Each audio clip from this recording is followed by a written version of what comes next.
सहमी हुई है झोंपड़ी बारिश के खौफ से, सहमी हुई है झोंपड़ी बारिश के खौफ से, महलों की आरज़ू है कि बारिश तेज़ हो।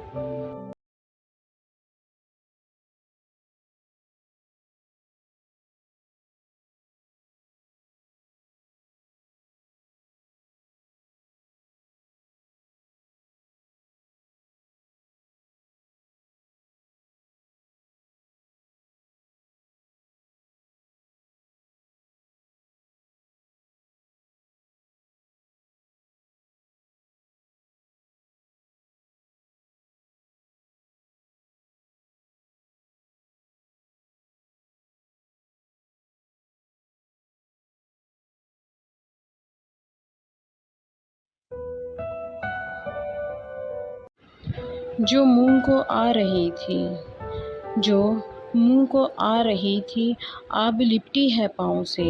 बारिश के बाद मिट्टी की फितरत ही बदल गई।